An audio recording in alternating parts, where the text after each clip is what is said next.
Hello Nippies, welcome back to the channel. If you're new here, hi, hello, I'm Nips, a freelance artist, and today we are going to be trying out yet another tablet from our beloved XPPEN. I am so happy and honored that I get to try yet another one of their tablets, and this time it is the Artist Pro 16 Gen 2. If you want to see one of my other reviews for them, you can check the links down below or in the top right. I'll go ahead and put them there.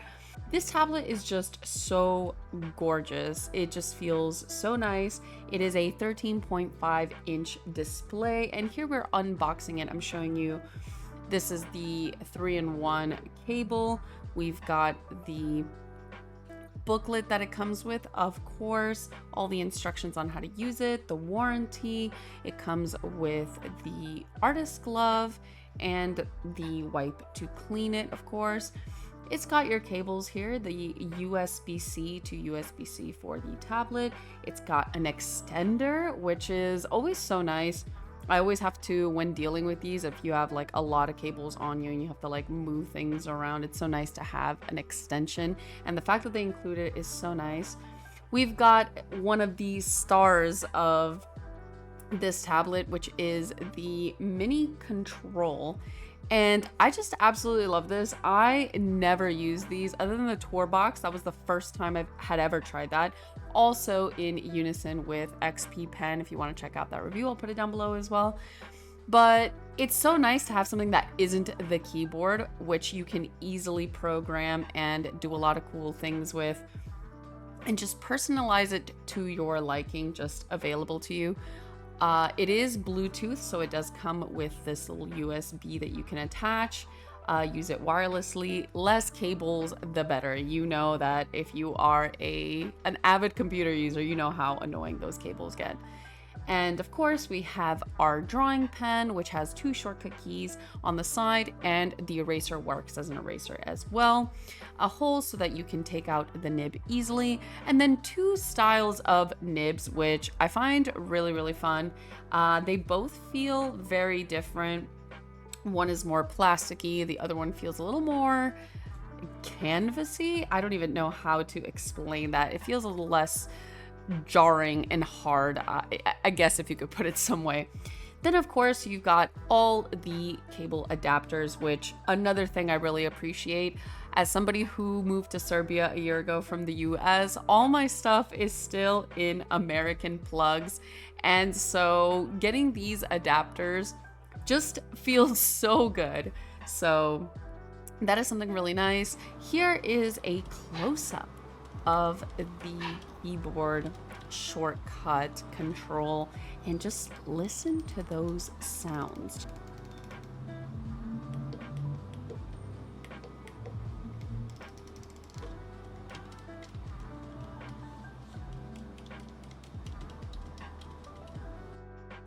Then here we have the back of the tablet. It comes with its own stand, and I love it. It's usually these tablets come with like lower stands, and even though I really appreciate the height of the stand, I have it here on the side so you can check, it's still a little too low for me. I had to use my own stand that props it up almost like a vertical monitor, which I know is not very comfortable for some people, but it really helps my posture. So all right, here on the back we have the 2 USB connectors, brightness adjuster, and then the power button. Now, one of the things I really want to point out with this tablet is that you can pick from the 3-in-1 connector or USB-C to USB-C. The fact that you can go from one end to another end, if anybody here has used a digital tablet before, you guys know that sometimes you have those 3 cables popping out of one cable, and the USB port is like a very large, wide, flat rectangle,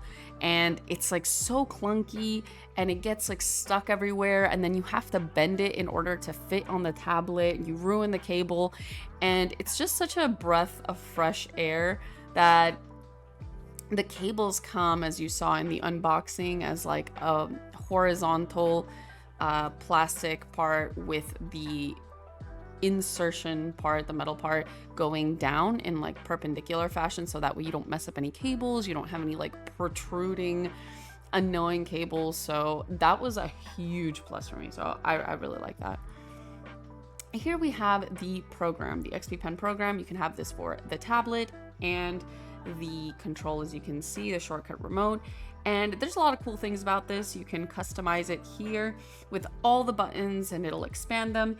And once you go in, you can rename. So this is the way that I set mine. So you see all the names down at the bottom. You can go ahead and customize it, and this is what comes up. Now you can literally just add all the keyboard shortcuts, like a series of stuff here, and it'll just do that. So not only can you use it for art, but you can use it for so many other things, which will be fun to program if you play games, or if you play, if you just want to use it for your basic like opening certain programs.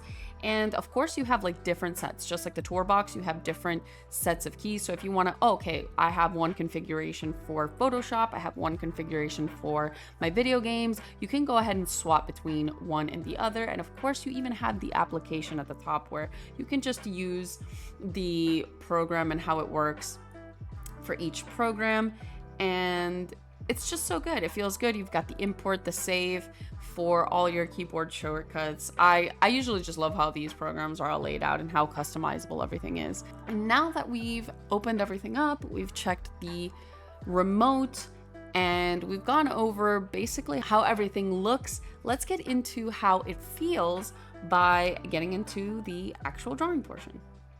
All right, let me cut it here so that I don't fuck it up, and then I will do a separate file for the art.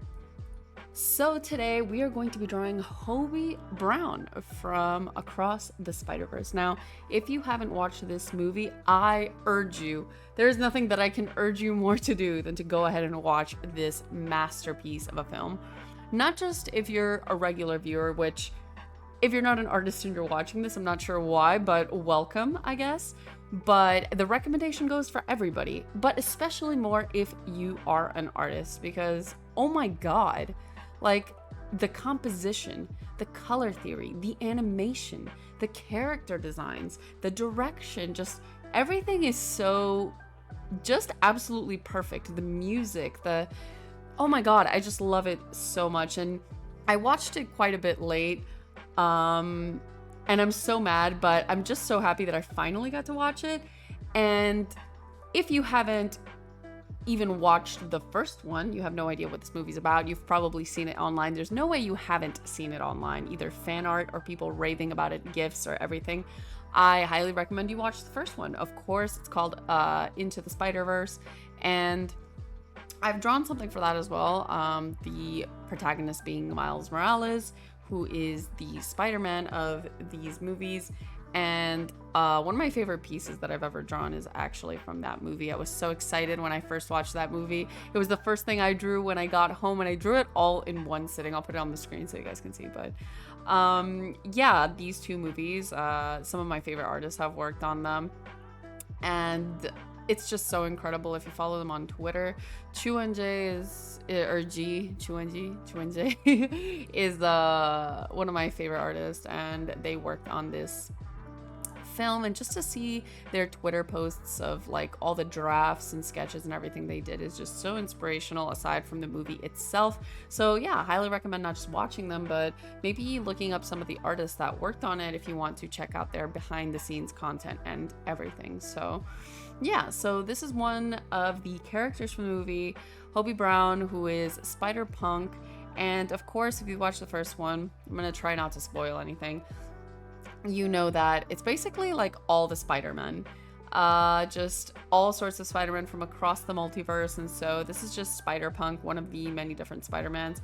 And a lot of people told me they wanted to see a lot of the characters from this eve in my style, and I really, really wanted to draw them, but I was scared to draw some of them without reference of any sort of the movie, because I hadn't actually watched it. I had no context. I did draw Miguel O'Hara, which was just, I couldn't resist, okay? I'll put it up on the screen so you guys can see. I could not resist. But Hobie Brown, I wanted to wait a little bit longer, and so finally got to watch the movie, and here we are. You'll see that I have on the side my PureRef open. I get a lot of questions about what program that is that stays on the screen where I put all my references, and that is a program called PureRef. It's just so incredible if you're an artist, or if you're just somebody that kind of works in just having references open of any kind. You can save the boards, like, you know, so you don't have to open all the references up again, and they're all stowed away and saved in this one file of references. It's so useful. I discovered this from another artist and it has changed my life. I've used it ever since, many years, and it's just incredible. So to get into the actual drawing, Hobie is kind of a rebel. He's very punk and very intense in his personality, believes in, you know, the things that he believes in and the way that he carries himself. And so I think a lot of Hobie Brown is the vibe, and I think it's very important that the vibe be nailed in order for this character to be drawn properly. And so I was a little bit worried because not only is the vibe super important, and I always get really nervous when I draw pictures where the vibe is kind of the essential part, because if it's not nailed, then the drawing kind of just falls flat. And not only that, but the Spider-Verse style was one I was worried about recreating, because I didn't want to draw the Spider-Verse style exactly, but I did want to at least have enough that you can tell it's like still in the same realm. And the anatomy was gonna scare me a little bit because I just want the characters to look like themselves, and the Spider-Verse style is a very specific one, and if I translated it into my style and I went a little too far, I was scared that it just wouldn't look like him anymore. So you'll see kind of everything working around all those areas as the drawing goes on. As far as how the tablet feels, I started off using the keyboard shortcut remote quite often at the beginning. I tried to use it as much as possible. It was definitely not like the toolbox. I was going to attempt to do the drawing with just the keyboard remote until I realized that it was like I felt strapped down. It felt like I could not draw. And so I just resorted to using it for some essential things, like either flipping the camera or saving. There's a big button I have for like Control S. And eventually I just kind of decided on using it for basically strictly the essentials. So basically it was just like the Control S, and I think that was pretty much it. I think for me, it was just very, very overwhelming and something that I would have to get used to. And it wasn't like the tour box where I had everything that I wanted on the tour box. So it was just a matter of getting used to using that instead of the keyboard. Whereas this was like, I couldn't program the amount of things that I wanted into it. And I could have swapped from one to the other. You know how it has like different settings for the entire remote, where it's basically like a different remote. So I think it has like 4 of them. And I could have essentially programmed all of those to go back and forth from all of them, but I feel like that wasn't exactly how the remote was designed to be used, and it was kind of clunky when I first tried it. So I was like, this is not going to work out. And so I think I've relegated the control as more of like a side addition to the keyboard rather than the keyboard itself. And once I did that, it felt nicer. Like, whether it be like, you know, like literally like saving or closing a file or opening a certain program, perhaps, like that just felt so much better than relying on it exactly. And I think because the tour box was one of the first times I had ever used one of those, I think I had convinced myself that because that's how they're sold, I convinced myself that that's how I have to use them. And so instead of actually trying to think about how it would work best for me, I kind of get stuck in this, well, this is how I have to use it. And so I felt kind of bad that I couldn't use it in that way. And instead, once I found out that I could, you know, use it in my own way, it felt much better. It felt like, oh, this is cool. In the same way that you can you know, use any tool in your own way, and you don't have to limit yourself to how everyone else is using it. So once I did that, that felt really nice. The tablet itself, I always say this with every tablet review that I do, is that it's overwhelming. It is very overwhelming. I have used the same tablet for close to, I don't know if it's like 5 years, or the same brand, like 5 years. And so like 5+ years rather, or like 10, I don't know if we count the brand. But yeah, and swapping over is incredibly overwhelming. It's the longer you've been using something, the harder it is going to be to try something else. And especially if there's no like ease into it, right? I decided to just sit down and strap down for an entire piece. This piece took me quite a bit of hours.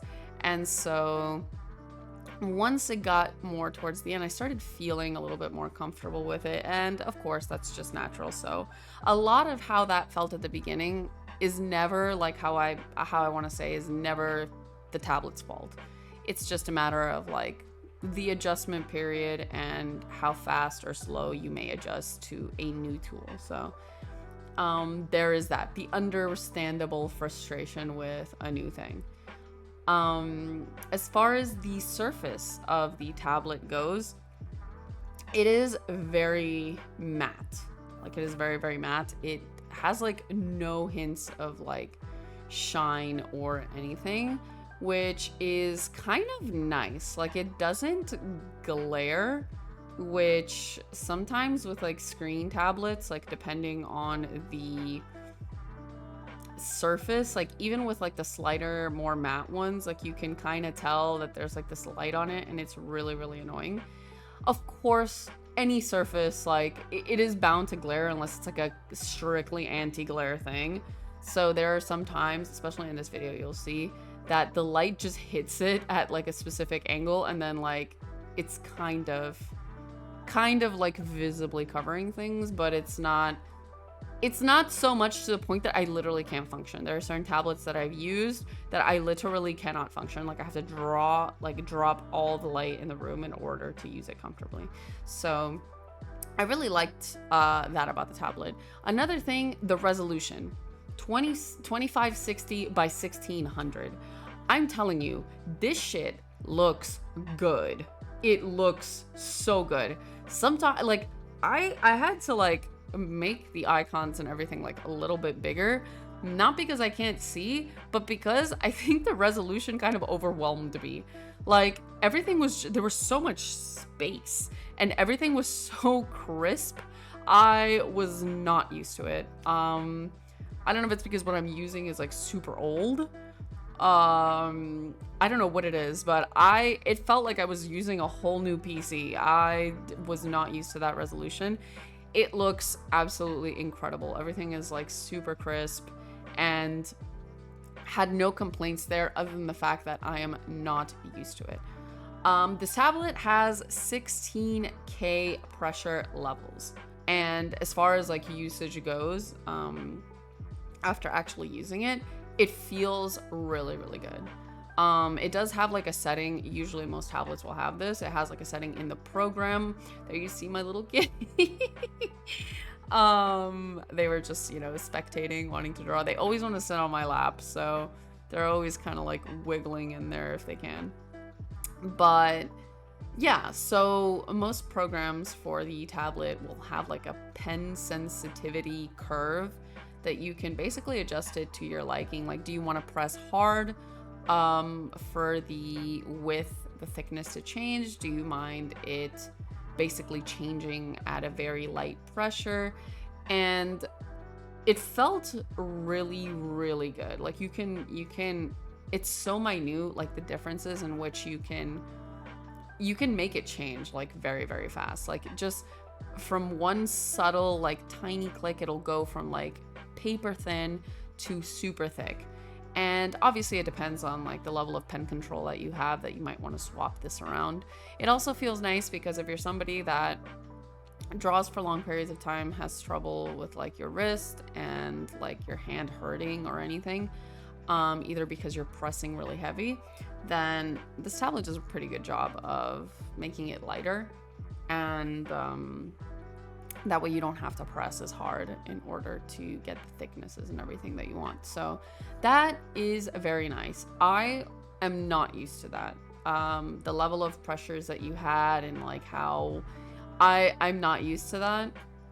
The one that I use is very much like, it's kind of like even like across the board, and it doesn't have that level of like variety and stuff. So it did put my hand pressure and pen control to the test for sure. Now, like a lot of tablet pens, it has the keyboard shortcuts on the side, and then of course it has the eraser. Not every single tablet pen's like quote unquote eraser portion of the pen will work as an eraser. Sometimes it's just there for aesthetics, but this one does work. If you flip around the pen, it will work like an eraser. I always found these inclusions in the digital pen very charming. I never use them because it's very inconvenient to flip my pen every single time I want to erase. It's just very inconvenient, but I do like that the option is there if you're somebody that enjoys that. I usually, every single tablet that I've used, I usually will put the bottom button to erase and the top button to pan. So you can press it, move the canvas around, and then the bottom one, you just leave it pressed, erase, let go, and it's a brush. Now, I don't know if this is a fault of my own or the tablets or the drivers or anything, but I was trying, I tried so many configurations of the pen program in order to get it to erase when I pressed and to go back to the brush when I let go. And the only way I could get it to work was I would press it and it would turn into the eraser, and then I would press it again and it would go back to the brush. Or what would happen sometimes is that it would not go back to the brush unless I pressed B. So I would have to like press the button, erase, B, go brush, and then do that. The pan button area, I also could not get to work because I would press it and it would like kind of like hold it, like a square would appear and it would hold it, and then I couldn't like move the whole thing.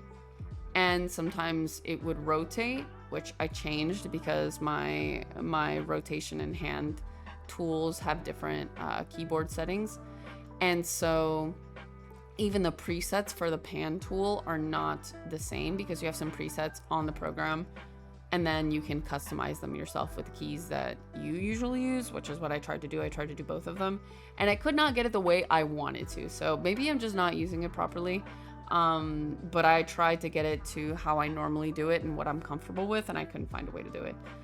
One of the things with the tip was what I always say I've noticed with the XPPEN tablets is that they are pretty bouncy. My normal pen is not really that bouncy. It feels good, like they are bouncy, I think, by design, but they tend to feel, the XPPEN pens tend to feel like pretty like airy. I don't know how to explain it, but they feel really nice. And one last thing I would like to mention, disclaimer, make an important note here, is the long-term usage, durability, and life of this tablet and some of the other products that I have reviewed. Some of you have been really kind to comment in my past videos, and probably this one as well, your experience with the products that I've reviewed. And I'm really grateful that you've done that, because that is something that I cannot provide in my reviews.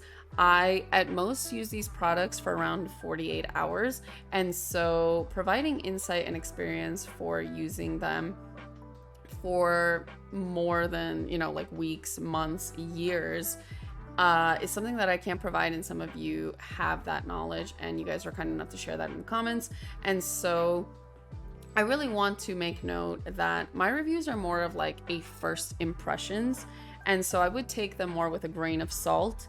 And if you're really looking for a more in-depth look at what usually the durability, which is what I can't provide you, and long-term experience, I would definitely go into the comments, those of you that have commented before and used the products that I've reviewed and have kindly spent some of your time kind of sharing your experiences. That means a lot for me and others who are interested in these products and did not find that information in my videos. So thank you so much. I really do appreciate that. And yeah, hopefully you guys are able to enjoy this first impressions video. Either way, hopefully you guys enjoyed the art as well. I'm sorry that I didn't talk about it as much as I wanted to, but yeah, I really appreciate it either way. The sponsors that are supporting the channel and the way that you guys support the channel as well, it really means a lot. Keeps me going even though there's not a lot of content being uploaded, but hopefully that will change soon. I will go ahead and put all the links that I talked about in the section down below, my past reviews, and of course the links for this tablet as well. You can use my code ARTBYNIPS5 to get 5% off in the store if you're interested in this tablet or any of their other products. You can definitely check it out there.